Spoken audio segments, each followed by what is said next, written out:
네, 이재명 대통령이 어제 열흘간의 유럽 순방 성과를 직접 브리핑했습니다. 최근의 지지율 하락이나 당청 갈등, 보안 수사권 등 국내 현안에 대한 견해도 두루 밝혔는데요. 이 부분 전문가 두 분과 함께 이야기 나눠보겠습니다. 최창렬 용인대 특임 교수, 김철현 경일대 특임 교수와 함께합니다. 안녕하십니까? 안녕하세요. 네. 자, 프랑스 에비앙에서 열린 주요 7개국 정상회의죠. G7에 참석했던 이재명 대통령, 어제 순방 성과를 직접 설명하는 기자회견을 열었는데요. 귀국 다음 날 이렇게 이례적으로 회견을 자처해서 눈길을 끌었습니다. 이번 순방이나 직접 브리핑을 하는 내용이나 좀 어떻게 전체적으로 보셨습니까? 대통령이 이제 그 순방 이후에 직접 브리핑한 예가 많지 않았죠. 예. 이제 좀 그런 식으로 좀 바꿨으면 좋겠어요. 대통령이 직접 이제 설명하고 또 기자들에게 직접 질문 받고 직접 대답하고. 그러니까 되게 그렇지 않았는데 이번에 어쨌든 G7 이 순방에 대해서 그동안 이 국내 문제가 많아가지고 이 보도가 잘 안 됐었어요. 예. 특히 이제 그런 예가 과거에도 많이 있었는데 대통령 해외 순방일 때 국내 여러 가지 정치적인 갈등이라든지 이슈 때문에 이 묻히는 경우가 많았습니다. 이번이 아주 그랬던 경우인 것 같아요. G7 정상회의가 대단히 중요한 건데 우리나라하고 인도 뭐 이런 나라들, 브라질 이런 나라들이 초청국으로 갔던 거였거든요. 예. 그리고 이재명 대통령이 지난해에 이어서 두 해 연달아 이렇게 이제 초청을 받았던 건데 설명할 필요가 있죠. 워낙 이제 묻혀 있었고 그다음에 또 이제 설명을 하면서 국내 현안에 대해서 국내 정치적 갈등 같은 거 이런 것들도 이제 기자들의 질문이 있을 테니까 예. 거기에 대해서 답변한 거고 특히 어제 이따 말씀을 나누겠습니다만 북핵 문제에 관련돼서 트럼프 대통령과 대화했던 문제라든지 또 잠수함 문제 뭐 이런 것들 그런 것도 국민에게 소상히 밝혔다는 점에서 의미가 있다고 봅니다. 일단. 네. 자, 보통은 순방 이후에 여야 대표와 회동을 하고 순방 결과를 이렇게 나눈다고 하는데 이번에는 뭐 당청 갈등이나 아니면 장동혁 대표의 이번과 같은 상황 때문에 이렇게 또 직접 브리핑을 한 걸까요? 제가 볼 때 그런 조금 정치적 의도가 조금 있었던 것 같아요. 예. 보니까. 왜냐면 어제 그 질문 그 브리핑을 하는 동안에 보니까 대통령의 말투 속에 상당한 피로감이 묻어 있었거든요. 아무래도 장시간 어떤 시차 문제도 있었을 거고 아무래도 정상회견을 한다는 부분이 보면 대통령 입장에서도 상당히 긴장되고 어떤 고도의 집중을 요하는 부분이 있기 때문에 귀국하고 난 다음에 통상적으로 조금 먼저 휴식 기간을 가지기 필요한데 아마 어제 같은 경우에는 보면 굳이 뭐 이 브리핑을 했던 부분에 보면 예. 저는 아마 국민들께서도 보면 그동안 그 유럽 순방하는 동안에 그 내용들을 어느 정도 다 알고 계셨던 부분이거든요. 근데 추가적으로 아마 기자 브리핑을 한다고 하니까 마치 국민들에게 설명하지 못한 어떤 새로운 어마어마한 내용이 있는 줄 알았는데 사실은 그만큼의 기대감을 가진 것 치고는 그냥 알려진 내용밖에 없었기 때문에 아마 일반 국민들께서 볼 때는 저걸 굳이 왜 했을까 하는 이런 생각이 좀 들었거든요. 다만 저는 아마 아까 말씀하신 것처럼 굳이 이제 뭐 대통령께서 저렇게 브리핑을 조금 이렇게 한 거 보면 첫 번째는 보면 유럽 순방을 나갈 때 정책내 대표가 이 환송 행사에 나오지 않았다는 부분 그렇죠. 때문에 여러 가지 향후 뭐 차기 당권에 어떤 메시지를 준 거 아니냐 이런 논란들이 계속 있어서 대통령이 계속적으로 유럽에서 순방하면서 어떤 성과를 내고 있는데도 불구하고 그런 것들이 전혀 어떤 국내 지금 뭐 국민들의 관심권에서 벗어나 있었기 때문에 아마 그런 부분에서 내가 너무 억울하고 답답하다. 그렇기 때문에 내가 다시 한 번 더 내가 유럽에 가서 무엇을 했는지 설명을 한번 해줄게 하는 이런 의도가 좀 있었던 것 같고요. 두 번째는 보면 통상적으로 볼 때는 이렇게 뭐 해외 순방 갔다 오고 나면 해외 정상들하고 나눴던 여러 가지 이야기들을 여야 정당 대표들을 초청해서 나름대로 그 부분에 대해서 설명을 하고 또 정치권 협조를 구하는 것이 기본적인 거거든요. 근데 아마 이번에 같은 경우는 보면 만약 그렇게 됐을 경우에는 정청래 민주당 대표가 또 오게 될 텐데 예. 통상적으로 여당의 대표가 청와대에 오게 되면 그런 해동을 하기 전에 앞에나 뒤에 독대를 좀 하게 돼 있거든요. 그래서 저는 아마 대통령께서 굳이 그런 부분들을 브리핑으로 바꾼 거는 아마 정청래 대표하고 어떤 독대 해동이나 이런 것들을 일부러 굳이 좀 피하려고 했던 부분이 있지 않나. 그렇기 때문에 어제 전체적으로 아마 브리핑한 내용들은 뭐 국민들에게 설명한다는 부분에서는 저는 뭐 나름대로 평가를 하지만 내용이나 이런 부분에서는 상당히 좀 아쉬웠다. 예. 그런 말씀 좀 드립니다. 자, 그러면 유럽 순방 성과를 설명한 부분 좀 더 자세히 살펴보도록 하겠습니다. 이재명 대통령, 트럼프 미국 대통령과 만찬 자리에서 바로 옆자리에 앉아 한 90분 넘게 긴 시간 대화한 내용을 소개했는데요. 이 내용 들어보시죠. 트럼프 대통령께서 하신 말씀의 핵심은 북한도 이 핵무기를 현실적으로 보유하기 이전 단계에서 뭔가 가능한 조치를 했어야 되는데 못해서 아쉽다 이런 말씀을 하셨습니다. 지금은 다른 나라를 대하는 방식으로 북핵 문제를 접근하면 안 된다. 라는 점을 분명히 말씀드렸습니다. 북미 대화에 관해서는 답답해 하셨어요. 뚜렷한 수가 있으면 하고 싶어 하세요. 이제는 김정은과의 대화를 해야 되겠다는 생각을 가지고 계셨습니다. 네, 트럼프 대통령과 굉장히 많은 이야기를 나눴다. 정상회담보다 나았던 것 같다. 이런 발언도 있었습니다. 북핵 문제와 관련해서는 단계적 접근법을 제안하고 트럼프 대통령도 이에 호응했다고 했고 한미 간 협력 문제에 대해서도 이야기를 나눴다고 하는데 어떤 대화가 가장 좀 중요한 내용이었다고 보세요? 우리나라와 북한과의 관계에서 가장 중요한 게 핵 문제예요. 북한이 핵을 갖고 있단 말이죠. 예. 근데 다른 거 아무리 우리가 이 대한민국이 전 세계 군사 강국이고 군사력 5위라고 합니다만 이 비대칭 전력이라는 게 항상 우리를 불안하게 해요. 그러니까 한반도의 비핵화라는 게 가장 중요한 건데 이 비핵화 하겠어요? 지금 북한이 하지 않을 거 아니에요. 북한은 자기 정권의 생존을 이제 핵에다 모든 걸 담보하고 있는 상황이고 특히 이번에 미국과 이란의 전쟁도 보세요. 더욱더 북한이 그 의지를 강하게 느꼈을 텐데 예. 이 상황 속에서 지금 우리가 계속 비핵화만 얘기한다는 게 제가 봐도 별로 현실성이 떨어져요. 북한이 핵을 포기할 리가 없고 말이에요. 이런 상황 속에서. 그렇다면 뭔가 다른 나라와는 좀 다른 접근법 그리고 또 하나가 좀 단계적 접근법 이건 제가 항상 말씀 많이 드려왔던 건데 비핵화를 하자고 얘기하는데 안 하는 상대에 대해서 제일 중요한 게 뭐겠어요? 일단 더 이상 진전되지 않게 사태를 악화시키지 않게 하면서 그러면 뭔가 그들 하여금 체제의 안정을 느끼게끔 우리로서는 도저히 이해가 안 가죠. 북한이. 대한민국을 지금 대한민국이라고 부르잖아요. 그거 좋은 것 같지만 그게 아니에요. 완전히 적대적 두 국가다. 남북한이 아니라는 거 아니에요. 지금 그런 상황이기 때문에 이 상황을 어떻게 관리할 것이냐의 문제입니다. 그런 얘기를 나눈 거라고 좀 보여져요. 예. 그래서 적어도 북한의 핵 문제를 이란 대하듯이 말이죠. 그럴 수는 없는 거 아니에요. 이란을 폭격하듯이 그렇게 폭격할 수는 없는 노릇이고 과거에 제가 알기로 클린턴 행정부 때도 YS 정권 때 김영삼 정부 때 그런 얘기도 있었다고 해요. 근데 우리 정부가 이제 반대했다고 합니다만 그런 부분이 이제 대개 이 부분이 제일 예민한 게 이 보수 진보 진영 간의 가장 예민한 부분이에요. 예. 이런 얘기 하면 또 그럼 북한 핵을 인정한 거냐? 비핵화 안 하겠다는 거냐? 이렇게 또 공격을 한단 말이에요. 그게 아니고 이재명 대통령이 여러 차례 제가 거기에 대해서 설명한 걸 제가 봤는데 북한의 비핵화를 바라지 않는 국민이 누가 있겠어요? 우리나라는 핵을 가질 수 없어요, 절대로. 핵을 가지면 우리가 치러야 될 희생이 너무 크다고요. 대가가 너무 많고 대가를 너무 많이 지불해야 되기 때문에 안 되는 것이고 일각에서 우리도 핵 무장합시다. 하고 싶죠.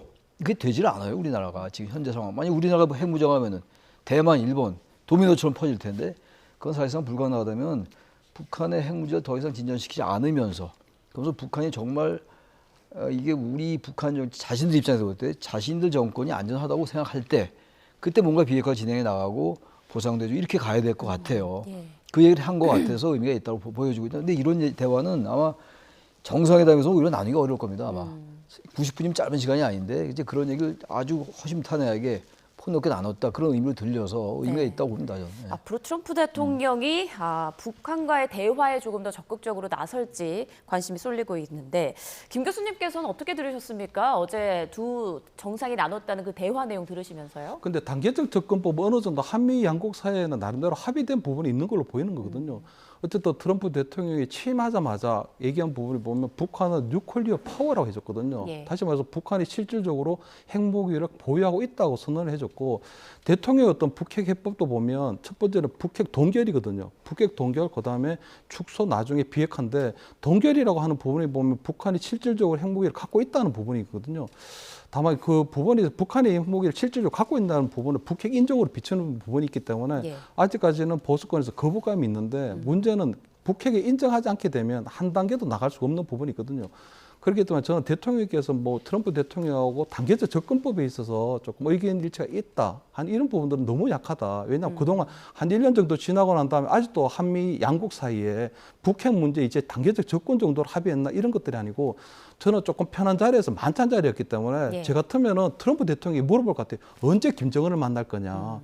또 트럼프 일기 때 보면 트럼프 대통령이 한 3번 정도 싱가포르, 하노이, 판문점에서 만났기 때문에 그럼 이번에는 김정은 이 위원장을 언제쯤 만날 거냐 물어보면 트럼프 대통령이 지금 이제 이란 전쟁하고 이런 부분들이 좀 바빠서 그런데 내 곧 이제 이 북한이 김정은 위원장을 만날 수밖에 없다. 왜냐하면 지금 트럼프 대통령 입장에서 볼 때는 두 가지밖에 안 중요하거든요. 11월 달에 있을 이제 이 중간 선거. 거기서 어쨌든 공화당이 조금 승리를 할 수 있는 기반이 있어야 되고, 두 번째는 평생의 소원이 보면 노벨 평화상이거든요. 근데 노벨 평화상을 받을 수 있게 해줄 수 있는 데가 보면 이 북핵 해법밖에 없기 때문에, 저 같은 경우에는 아마 트럼프 대통령에게 언제쯤 이 방문할 거냐를 물어보고, 그때 우리는 당신이 피스메이커를 할 때 나는 우리는 페이스메이커를 할 테니 함께 해보자. 뭐 이 정도가 나올 줄 알았는데 결국 그런 거 없이 그냥 단계적 접근법이라는 아주 추상적인, 뭐 1년 정도 지났는데도 불구하고 그 정도를 어떤 뭐 북핵 해법의 성과가 있었던 것처럼 하는 부분에 있어서는 상당히 좀 아쉽다, 이런 말씀 좀 드립니다. 네, 조금 더 구체적인 내용이 나왔으면 그렇습니다. 좋았을 거 하는 그렇습니다. 아쉬움을 말씀해 주셨습니다. 대북 제재가 말이죠. 예. 지금 북한과 러시아의 관계, 또 북한과 중국 관계도 좀 소원했다가 또 가까워지는 상황이에요. 최근에 정상회담도 했고 북중 정상회담 했기 때문에 대북 제재가 별로 의미가 없는 것 같다. 전 그것도 중요한 것 같아요. 이게 이제 현실 좀 인정해야 돼요. 예. 북핵 동결이다 하는 게 바로 이제 북핵을 인정하는 거다라고 공격할 게 아닌 거죠, 지금. 그런 상황이고, 또 하나 중요한 게 대북 제재 문제가 아무리 우리가 대북 제재를 통해서 북한을 압박하려 해도 러시아와 중국 때문에 안 된다. 그게 문제의식을 공유하는 거거든요. 사실 북한 문제 해결하기 대단히 어려워요, 지금. 그렇죠. 그런 인식을 두 정상이 공유했다는 것도 의미가 있다고 생각하는 거예요. 네. 자, 이번에 유럽 순방을 설명하는 자리였지만 국내 현안과 관련한 질문도 받으면서 회견은 1시간 반 동안 꽤 길게 진행됐습니다. 이재명 대통령 기다렸다는 듯 국내 질문에 대해서 작심 발언을 쏟아냈는데요. 들어보시죠. 정관계는 그래서 사실은 동일체이기도 하고 다른 존재이기도 하죠. 정부는 정당이 지원 지지하기를 기대하죠. 민주당과 지금 현재 정부는 저는 뭐 여러분들이 보시기에는 엄청난 갈등이 있는 것처럼 보이지만 저는 더 잘 되기 위한 과정이라고 생각해요. 잘 돼야 되겠죠. 민주당 내의 경쟁과 갈등에 대해서도 한 말씀 꼭 드리고 싶어요. 그 원수 싸우듯이 하지 마십시오. 경쟁을 하는 게 아니라 전쟁을 했어야 되겠습니까? 네, 당청 갈등설을 딱 잘라 부정하진 않으면서도 더 잘 되기 위한 과정일 뿐이다라고 말을 했습니다. 이 부분에 대해서 이 대통령이 확실히 좀 말을 하고 싶었던 것 같아요. 보세요. 민주당 내의 경쟁과 갈등에 대해서 한 말씀 꼭 드리고 싶어요, 예. 그랬잖아요. 그리고 경쟁을 하는 게 아니라 전쟁을 해서야 되겠느냐. 이건 집권당에 대한 그 정확한 경고예요. 이건 전혀 이건 우회적인 표현이 아닙니다.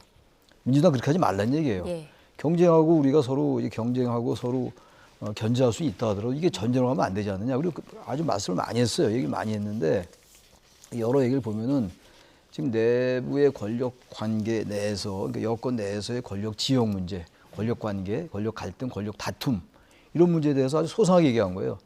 쭉 보면 굉장히 길던데, 얘기 말씀하기 길던데 이 여권 내의 갈등에 대해서 자신의 생각을 가감없이 얘기한 겁니다. 그리고 사실 그리고 이런 거 자꾸 숨길 필요도 없어요. 이미 언론에 숱하게 보도되고 있고, 이게 아마 이게 8월 17일 날이 전당대회인데 정청래 대표가 연임 도전을 선언할지 안 할지 모르겠어요. 예. 단정할 수는 없겠습니다만 이게 지금 여권 내 현실이에요. 이 권력 관계가 워낙 지금 이제 복잡하게 좋게 말하면 진화하는 것이고 나쁘게 말하면 균열로 자꾸 가는 거기 때문에 단순하게 정책을 둘러싼 뭐 예를 들어서 검찰 개혁에 관련해서 보안 수사권 폐지 요구 문제 같은 거 이런 것들만 국한된 게 아니에요. 전형적인 권력 투쟁의 양상을 띠기 시작했다고요. 예. 그래서 경쟁하면 할 것이지 왜 전쟁을 해야 되느냐 이런 얘기를 한 건데 대통령이 작심하고 얘기를 한 겁니다. 근데 여기 대해서 이제 정청래 대표가 어떤 반응을 볼지 모르겠어요. 정청래 대표가 최근 여러 이제 발언들의 수위를 보면 이 강원을 넘나들어요. 지금 며칠 됐습니다만 국민은 영원하고 정권이 짧다. 뭐 숱하게 인용을 했던 얘기고, 그리고 난 다음에 이제 대통령에 대해서 어제도 이제 끝나고 나서도 이제 정 대표가 그런 얘기를 했는데 월드 클래스급 지도자로 자리매김하고 예. 있다. 이런 얘기 두 번이나 했어요. 어제가 그저께가 그 전에도 한번 했고, 그렇죠. 또 대한민국은 이재명 대통령 보유국이다. 그러면서 또 한편으로 또 이재명 대통령이 한 얘기 중에서 국가는 국민이 다스리는 것이다. 그런 취지의 얘기를 했는데 그걸 이제 인용해가지고 그걸 이제 은유적으로 빗대면서 당은 당대표가 운영하는 것 같지만 당원이 운영하는 것이다.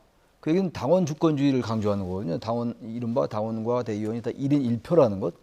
이게 아주 이 경계를 넘나든다고요. 그러니까 이게 무슨 대통령에 대해서 상당히 이제 우호적이고 친화적인 발언을 하는 것 같지만 거기 날이 서 있다 이런 얘기들이에요. 예. 그 정권이 짧다라든지. 그러니까 또 일각에서 이쪽이 친명 쪽에서는 당권은 짧다 이렇게 얘기해요. 이거야말로 당권 투쟁 단순한 일상적인 차원이 아닌 조금 이제 대통령과 여당 대표의 관계란 측면에서 볼 수 있을 정도의 이제 심각한 관계로 갈 수 있다. 그것에 대해서 저는 선을 긋은 거라고 봐요. 왜냐하면 집권 초기인데다가 그렇죠. 여권 내 이 권력 갈등이라는 게 어느 정도 감내할 정도를 넘으면 말이죠. 이게 문제가 될 수 있어요. 지금 보세요. 지금 이 민주당 지지율 떨어지잖아요. 국민들이 가장 싫어하는 게 여당이건 야당이건 보수건 진보건 그 세력 내에서 그 진영 내에서의 그냥 갈등이 아니라 권력 투쟁의 양상을 띠는 것. 이걸 국민들이 가장 싫어하는 거거든요. 그게 이제 지지율에 반영되는 거라서 그 부분을 어제 대통령이 작심하고 얘기한 게 아닌가 저는 이렇게 보여집니다. 네, 대통령 최근 지지율 하락에 대해서도 입장을 밝혔습니다. 국정은 변한 게 없지만 무한 책임을 지겠다라고 하면서 애둘러 당의 태도 변화를 촉구하는 듯한 말을 하기도 했는데 말씀하신 대로 여권 내 갈등이 이렇게 계속 격화되면 국정 동력도 약화될 수 있다는 어떤 위기감을 좀 느끼고 있는 걸까요? 근데 대통령께서 얘기하시는 것처럼 당청 갈등을 분명히 인정을 했거든요. 예. 또 당내 갈등도 원수라는 표현까지 쓰면서 인정을 했기 때문에 저는 그 부분에서 놓치지 말아야 될 게요. 대통령이 그럼 왜 중재자 역할을 하지 못하느냐는 거거든요. 왜 대통령의 리더십을 행사하지 못하냐는 거거든요. 그 당청 갈등이 있다는 부분도 보면 대통령 입장에서 볼 때는 수직적 당청 관계가 아니고 수평적 당청 관계이기 때문에 내가 감나라 배나라 할 수 없다고 할 수 있지만 본인이 지금 대통령이기 때문에 그리고 민주당의 1호 당원이기 때문에 충분히 할 수 있는 부분이 있는 거거든요. 그런데도 불구하고 어제 그 검찰의 어떤 보안 수사권 문제에 있어서 보면 이 부분이 완전 폐지되면 굉장히 위험해진다. 국민들에게 피해가 고스란히 돌아간다 얘기를 하면서도 예. 정청래 대표는 기자회견이 끝나자마자 그냥 검찰 수사권 완전 폐지가 민주당의 당론이라고 얘기를 하는 상황이면 이런 것들은 뭐 대통령이 지금 뭐 어떻게 할 수 있는 상황이 안 되는 거잖아요. 그렇기 때문에 저는 대통령이 당에 대한 통제 불능 상태에 들어갔나? 한 이런 의구심을 가질 수밖에 없는 부분이 있고 아마 당내 갈등도 보면 차기 당권을 둘러싼 뭐 김민석 총리나 뭐 이 정청래 당대표 연임 도전과 관련해서도 그런 게 사실은 대통령이 제대로 된 중재권 행사하려면요. 김민석 총리에 대해서 문제 제기를 주의를 줘야 되는 거거든요. 대통령이 해외 순방을 나갔는데 그렇다면 국정은 김민석 총리가 총괄을 해야 되는데 지금 민주당의 어떤 지방선거 당선자 워크숍에 가서 차기 당권 준비를 하고 있거든요. 이렇다면 총리직이 끝나고 난 이후에 당권 도전하는 어떤 자연인으로 사는 건 보면 모르지만 지금 현직 총리고 대통령 해외 순방을 하고 있고 하는데도 불구하고 지금 차기 당권에 가 있으면 당연히 대통령이 김민석 총리에게 주의를 주고 경고를 줘야 되는 부분이 있거든요. 총리를 하든 아니면 사퇴를 하고 차기 당권에 도전하든 분명하게 가이드라인을 정해줘야 되는데 네. 대통령이 그냥 총리인데도 불구하고 차기 당권에 도전한다고 하니까 그냥 내버려두고 있는 상황이 되니까 당내 갈등이 커지고 있는 상황이거든요. 그렇기 때문에 저는 어제 대통령께서 뭐 당청 갈등이나 뭐 이 당내 갈등에 있어서도 굉장히 본인이 굉장히 뭐 민주적인 대통령인 것처럼 보일지 모르겠지만 저는 대통령이 당에 대한 어떤 통제 불능 상태 그리고 당내 갈등에 대해서도 모른 척하는 그렇기 때문에 여러 가지 당무 개입 논란이 벌어지고 이런 것이 아닌가 그런 부분에 있어서 조금 좀 비판받을 지점이 너무 많다 이런 말씀 좀 드립니다. 예, 정청래 민주당 대표는 연이어 이 대통령의 순방 성과를 한껏 띄우면서도 검찰 보안 수사권에 대해서는 다시 한번 전면 폐지를 강하게 주장했습니다. 직접 들어보시죠. 이것이 대한민국의 국격이다를 몸소 보여주신 이재명 대통령께 경의를 표하며 깊이 감사드립니다. 대통령 잘 뽑아놨더니 나라에 좋은 일이 많이 생깁니다. 한 말씀 좀 더 드리겠습니다. 검찰개혁은 민주당 정부 개혁의 깃발이자 상징입니다. 수사와 기소의 완전 분리는 민주당의 불가역적 당론입니다. 또한 이재명 정부의 국정 철학이자 국정 목표입니다. 보안수사권 전면 폐지는 너무나 당연합니다. 말해서 뭐 하겠습니까? 아직도 수사권의 미련을 못 버리고 있는 검찰이 있다면 꿈 깨십시오. 자, 이 대통령은 어제 순방 성과 브리핑에서 검찰의 보안 수사권이 예외적인 수준에서는 필요하다라고 말을 했는데 정청래 대표의 입장과는 좀 온도차가 느껴지는 것 같습니다. 어제 오늘 얘기는 아니고 예. 청와대는 어쨌든 계속 보안 수사권이 존치돼야 된다. 아주 예외적인 경우에 한해서 그 입장이었어요. 그리고 이제 정청래 대표 등 당의 이제 강성 기조를 유지했던 의원들 그 그룹은 이제 무조건 절대로 안 된다. 보안 수사권을 인정한 순간 아무리 예외적이라 하더라도 예. 검찰의 직접 수사권이 말하자면 그 작동되는 거나 마찬가지다. 그런 입장이기 때문에 완전히 달라요, 지금 사실은. 예. 말은 서로 상당히 조심하고 상대를 의식하고 신중하게 한다고 하더라도 기본적인 차이가 있다고요. 저 검찰개혁 문제가 그야말로 저에겐 맞죠. 정 대표에게 맞아요. 수사 기소의 분리라든지 검찰개혁 문제는 민주당 정권의 뭐 이번 정권뿐만이 아니라 문재인 정부 때도 그랬고 말이죠. 깃발이자 상징 맞아요. 깃발이고 상징인데 이게 과연 보안 수사권을 완전히 폐지하느냐. 그러니까 누가 봐도 이 기소를 할 때 이게 문제가 있다. 경찰 수사가. 그럼 검찰이 최소한 그걸 이제 법적으로 또 이제 규정을 할 수 있겠죠. 형사소송법이라든지 이런 데서. 근데 완전하게 검찰이 아무 보완을 못 한다. 그러니까 굳이 이제 할 수 있다면 경찰에게 다시 좀 보완 수사 좀 해주세요. 그 얘기밖에 못 한다는 얘기거든요. 그러니까 검찰로 하여금 아예 수사를 못하게 하는 건데 그야말로 이제 검찰 오로지 공소청으로 바뀌니까 10월달에 이제 검찰청이 폐지되잖아요. 예. 공소청으로 바뀌니까 오로지 공소만 해라 이런 얘기인데 그게 수사 기소의 분리예요. 근데 저 부분은 이제 양측의 얘기가 이제 법리적으로 이제 충분히 이제 논란이 있겠죠. 논쟁할 수 있는 부분이긴 합니다만 중요한 건 정치적으로 대통령이 분명히 입장을 밝히고 있는 거거든요. 보안 수사권 폐지가 맞지만 폐지 맞고 그 방향으로 가는 건 맞는데 아주 예외적일 때 피해자의 보호라든지 이런 걸 위해서 필요하지 않겠는가 그런 얘기잖아요. 예. 그 자체로 일리가 있잖아요. 무슨 목적이 검찰을 완전히 죽이는 게 목적이 아니고 그동안에 검찰이 보여왔던 여러 가지 정치적인 행태들 이른바 정치 검찰의 어떤 권력 남용 이런 부분들을 우리가 경계하는 거 아니에요 지금. 이제 그 부분을 얘기하는데 서로 이제 얘기가 다르니까 아까 당원 주권주의 얘기하고 그리고 또 1인 1표를 계속 주장하는 거 아닙니까? 그것과 관련해 가지고 정청래 대표로서는 그 이제 강성 당원들의 어떤 지지를 결집시키는 그런 효과를 노리는 것 같아요. 그러다 보니까 이제 검찰 개혁이 그 자체 정책적인 의제를 넘어서 말이죠. 하나의 정치적인 세력 간의 자신의 진영의 어떤 그 정체성, 그 아이덴티티를 유지시킨 하나의 정책 의제로 완전히 다른 방향으로 진화하고 있는 것 같아요. 검찰 개혁이. 그렇게 해서 안 되는 거예요. 검찰 개혁 그 자체에다가 우리가 그 집중을 해야 되는데 검찰 개혁을 둘러싸고 좀 보안 수사권 문제 이걸 완전히 폐지하는 주장한 쪽과 보안 수사권은 그래도 어느 정도 남아야 된다는 쪽으로 이렇게 완전히 갈라지는 뭐 긍정적인 면으로 본다면 이제 정책 투쟁이라고 할 수 있어요. 노선 갈등의 문제 그건 의미가 있는 거겠죠. 근데 이게 노선 투쟁의 문제를 떠나서 정책의 어떤 갈등을 넘어서 그냥 검찰 개혁 자체가 정치적인 구호가 돼버리는 이런 상황이 된 게 아닌가 해서 너무 과도하게 검찰 개혁에 있어서 보안 수사권 폐지를 주장하는 것. 그건 정청래 대표의 하나 그 당권과 관련된 어떤 전략의 측면도 전혀 배제할 수는 없다. 그렇게 봅니다. 네, 당청 갈등이 앞으로 어디까지 이어질지 그리고 국민 여론에는 또 어떤 영향을 미칠지 앞으로 계속 지켜봐야겠습니다. 이번에는 국민의힘 관련 내용도 좀 보겠습니다. 장동혁 대표가 갑작스럽게 입원한 이후 이런저런 얘기가 나오고 있습니다. 당내 사퇴 압박은 잠시 소강 상태에 들어간 분위기지만 사실상 현 지도부 체제는 수명을 다한 것 아니냐 이런 의견이 다수 나오고 있는데요. 김재섭 의원의 말 직접 들어보시죠.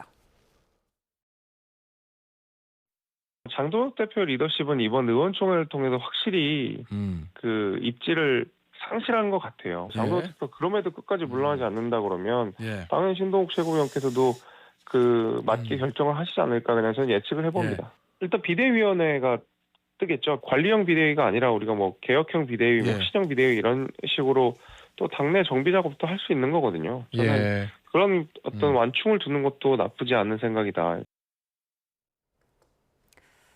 네, 김재섭 의원 지금 신동욱 최고위원이 사퇴할 가능성과 비대위 체제로 전환될 그런 전망까지 내놨는데 앞으로 좀 어떻게 될 거라고 보세요, 국민의힘? 그래서 지금 보면 계속적으로 사퇴론이 분출하고 있는 상황이거든요. 예. 그렇기 때문에 아마 장동혁 대표 입장에서 볼 때는 지금 입원을 한 상황인데 아마 그동안 좀 누적된 필요는 있었을 거예요, 아마.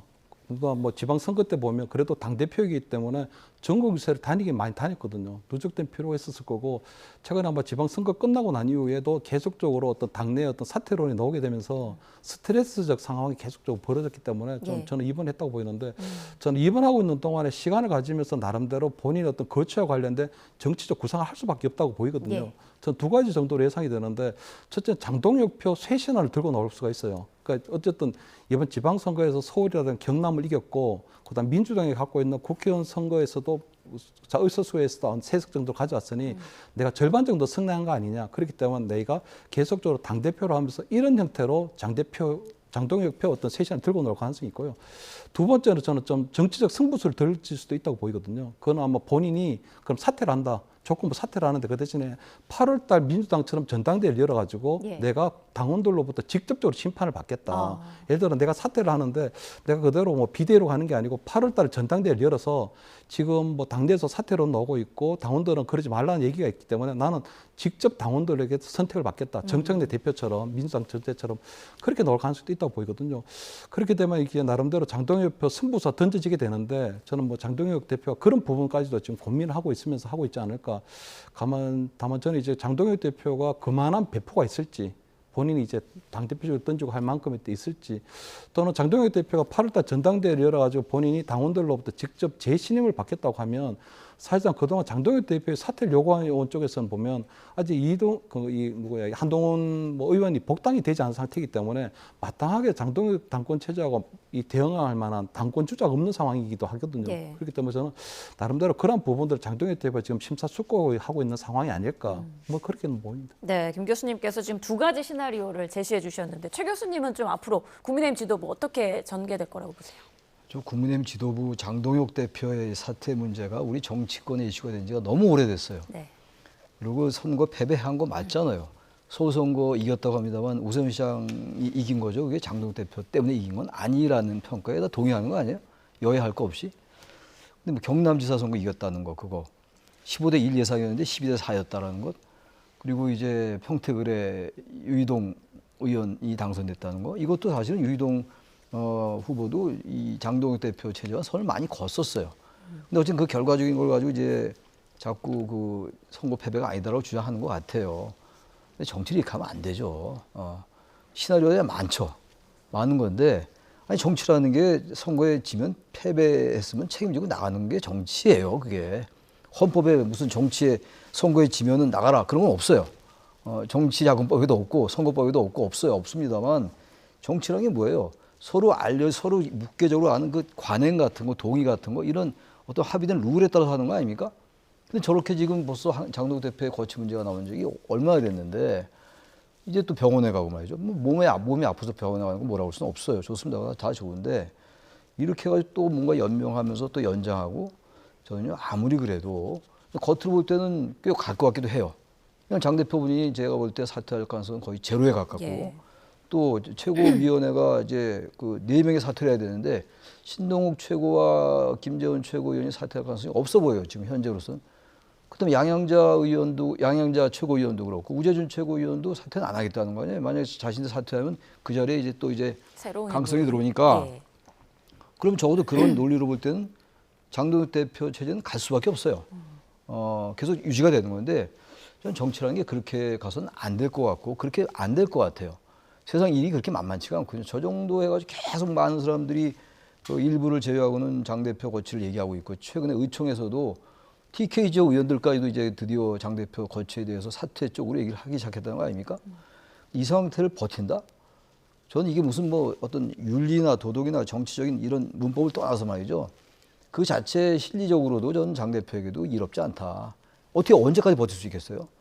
근데 딱 하나 아쉬운 게 아까 김재섭 의원 얘기가 길게 나왔는데 김재섭, 김용태 의원 등이 있잖아요. 쇄신파도 있고 이번에 근데 그 수도권 기자회견할 때 김은혜 의원하고 안철수 의원이 싫다고 그랬다는 거 아닙니까? 예. 왜 그러냐고요 도대체. 그러니까 이 정도 되면 말이죠. 의원들이 적어도 경북, TK, 영남은 차치하고서라도 서울, 경기, 인천의 의원들이 있잖아요. 숫자는 적다 하더라도 이분들이 나와서 좀 강력하게 얘기를 해야 돼요. 단순히 얘기로 그치지 않고 연판장도 좀 돌리고 말이죠. 실력 행사도 하고 과거 YS가 민자당 대표할 때 당무거부 하듯이 뭔가 그렇게 압박을 해야 되는 것이 심심하면 나와가지고 한마디 툭 하고 들어가고 잊을만 하면 한마디 기자회견하고 들어가고 그렇게 해서는 전혀 장 대표나 장 대표 지도부가 자극과 압박을 못 느낀다고요. 이렇게 하면 정치가 안 되는 거죠. 좀 그래서 이 보수의 재건이라고 얘기를 많이 하는데 보수란 말을 떠나서 말이죠. 이 정치 세력으로서 이거는 정치 세력으로서 윤리를 벗어나는 것이다. 좀 그렇게 말씀드립니다. 네. 자, 여야 당내 갈등이 격화하면서 지켜보는 국민의 피로감도 지금 커지고 있는 상황인데 얽혀있는 실타래를 앞으로 어떻게 풀어나갈지 국민 모두가 지켜보고 있는 상황입니다. 자, 두 분 말씀 여기까지 듣겠습니다. 오늘 최창렬 용인대 특임 교수, 김철현 경일대 특임 교수와 함께했습니다. 두 분 고맙습니다.